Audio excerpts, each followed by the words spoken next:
ஓம் சாய்ராம். என் அன்பு செல்லமே, என்னுடைய அழகான தங்கமே, வாழ்க்கையை நினைத்தாலே வெறுப்பாக உள்ளதா? எப்ப பார்த்தாலும் வெறுப்பாகவே இருக்கிறதே. எப்ப பார்த்தாலும் வாழ்க்கையில் நல்லது நடக்கவே இல்லையே. எத்தனை காலத்திற்குத்தான் இந்த சோகமான விஷயங்கள் நடக்கும்? நல்ல விஷயங்கள் நடக்கும், நல்ல நல்ல விஷயங்கள் வாழ்க்கையில் கிடைக்கும் என்று நானோ ஓடிக்கொண்டு இருக்கிறேன். ஆனால் என்னுடைய வாழ்க்கையில் நல்லது என்ற ஒன்று நடக்கவே இல்லையே என்று நீ நினைக்கிறாய்.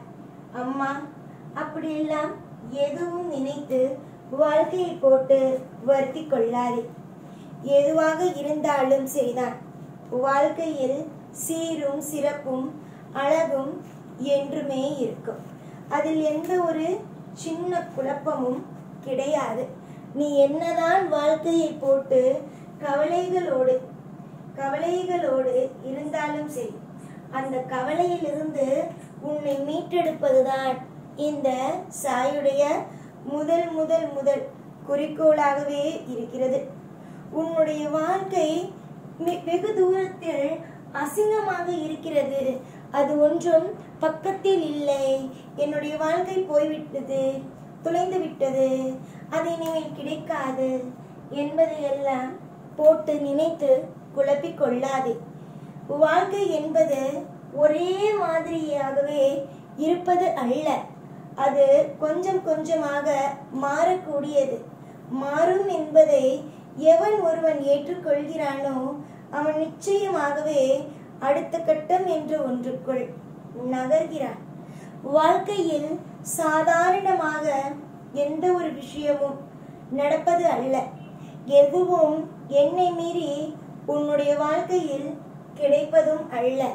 ஒரு தெய்வத்திற்கு தெரியும் யாரை யாரோடு இணைப்பது, யாரை யாரோடு சந்தோஷமாக இருக்க வைப்பது. இப்படி எல்லா விஷயமும் தெரியும்.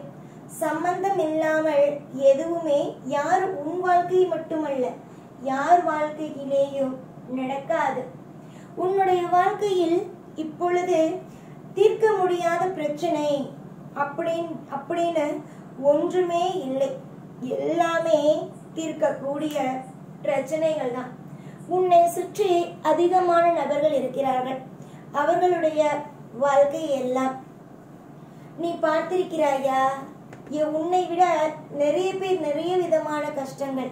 உன்னுடைய வாழ்க்கையில் இருக்கும் கஷ்டங்களாவது தீர்க்கலாம், ஆனால் மற்றவர்களுடைய வாழ்க்கையில் இருக்கும் விஷயங்கள் தீர்க்கக்கூட முடியாது. அந்த அளவுக்கு வாழ்க்கையில் கஷ்டங்களோடு இருக்கிறார்கள். அப்படி இருப்பவர்களையும் கொஞ்சமாவது யோசித்துப்பார். நம்முடைய வாழ்க்கையாவது தேவலாமே என்று. அப்படிதான் இருக்க வேண்டும். எப்ப பார்த்தாலும் என்னுடைய வாழ்க்கை முடிந்துவிட்டது, இப்படி அபசகுணமாகவே பேசக்கூடாது. எவன் ஒருவன் அபசகுணமாக பேசுகிறானோ அவன் வாழ்க்கையில் ஜெயிக்க முடியாது. அதுவே நான் ஜெயிப்பேன், நான் வெற்றி அடைவேன். வாழ்க்கையில் ஒவ்வொரு நிலையிலும் நான் என்னுடைய வாழ்க்கையில் எது வந்தாலும் நானே தீர்வை கண்டுபிடிப்பேன் என்று சொல்கிறான் பார், அவன்தான் வாழ்க்கையில் ஜெயிப்பான். தீர்வுகளை கண்டுபிடி. உன்னுடைய வாழ்க்கையில் உன்னை தவிர வேறு யாராலும் எந்த ஒரு விஷயத்தையும் செய்ய முடியாது. நீதான் அனைத்திற்கும் ராஜா உன்னுடைய வாழ்க்கையில். மற்றவன் சொல்லலாம் 1000 உன்னுடைய வாழ்க்கையில் நடக்கும் விஷயங்களை கண்டு 1000 வார்த்தைகளை பேசி நீ இந்த விஷயத்தை செய், அந்த விஷயத்தை செய் என்று 1000 விஷயங்களை சொல்லலாம்.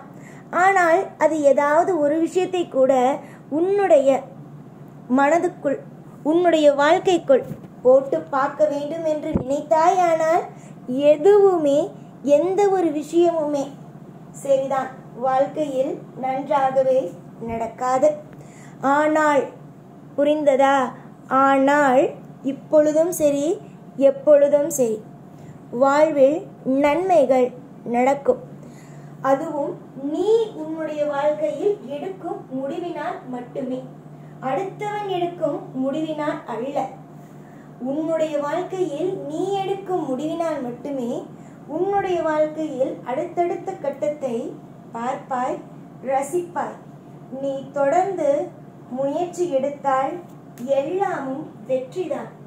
எந்த ஒரு காரியத்திலேயும் தோல்வி என்ற ஒன்றை இனி வரும் காலகட்டத்தில் நீ அடையாமல் இந்த சாய் பார்த்து கொள்வே. ஏற்ற இறக்கங்கள் அதிகமாக உன்னுடைய வாழ்க்கையில் அல்ல, எல்லோருடைய வாழ்க்கையிலும் ஏற்ற இறக்கங்கள் என்பது வரத்தான் செய்யும். புரிந்ததா? அப்படி உன்னுடைய வாழ்க்கையில் ஒரு விஷயங்கள் தவறாக நடக்கிறது, வாழ்க்கையில் ஒவ்வொரு நிமிஷமும் தவறாக நடக்கிறது என்றால் அந்த தவறுக்கு ஏதாவது ஒரு நல்லதும் நடக்கும். இன்று ஒரு தவறு நடந்துவிட்டது என்றால் இந்த தவறோடு வாழ்க்கை முடியும் என்பது அல்ல. இதற்கு பிறகும் நல்லது என்ற ஒன்று நடக்கும். அதை எவன் ஒருவன் நம்புகிறானோ அவன் முன்னேறுகிறான். தோல்விக்குள்ளே கிடைப்பவன் வாழ்க்கையில் முன்னேறுவதல்ல, முயற்சி எடுப்பவன் வாழ்வில் ஜெயிக்கிறான் என்பதுதான் மிகப்பெரிய நிதர்சனமான உண்மையே. என் தெய்வம் எப்பொழுதும் பொய் சொல்லாது என்பது உனக்கே நன்றாக தெரியும். இந்த சாயிக்கு எப்பொழுதுமே பொய் சொல்பவனையும் பிடிக்காது. அப்படி இருக்கும் பொழுது இந்த சாய் எப்படி உனக்கு பொய் சொல்லி ஒரு வாக்கு கொடுப்பேன்? என்னுடைய பிள்ளையே, நம்பிக்கையோடு இருங்கள். அழகான ஒரு வாழ்க்கை அமைந்திட, உங்களுடைய வாழ்க்கையில் எல்லா நேரத்திலேயும் எல்லா விஷயங்களும் செழிப்பாக இருந்திட நான் இன்று மட்டுமல்ல என்றும் துணையாகவே இருப்பேன். நிறைய பேருக்கு வாழ்க்கையில் என்ன நடக்கும், ஏது நடக்கும் என்பதை நினைத்தே பாதி நாட்களை சந்தோஷமே இல்லாமல் விட்டு விடுகிறார்கள்.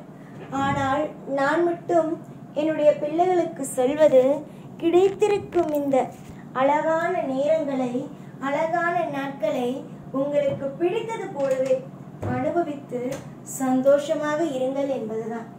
எப்பொழுதும் எல்லாமும் ஒரே மாதிரி அமைவது அல்ல, எல்லாமும் மாறுகிறது.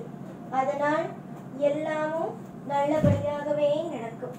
சகலத்தையும் பெற்று நீ பெருவாழ்வு வாழ்வதற்கு நானே பொறுப்பாவேன்.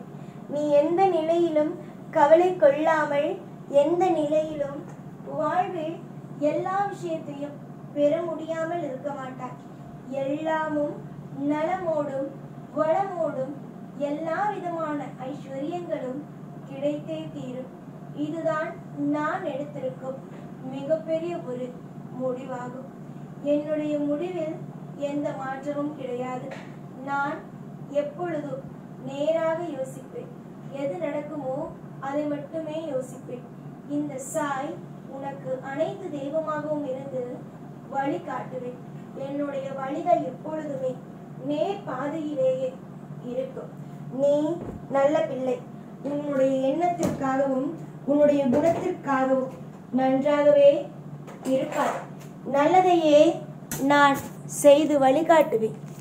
எப்பொழுதும் உன் கூட இருந்து ஒவ்வொரு நிமிஷத்திலேயும் உனக்கு நல் வழிகாட்டி ஆசீர்வாதம் செய்து உன்னை வாழ வைத்து உன்னை அடுத்த கட்ட வாழ்க்கைக்குள் அழைத்து செல்வேன். இந்த சாய்நான். ஓம் சாய்ராம்.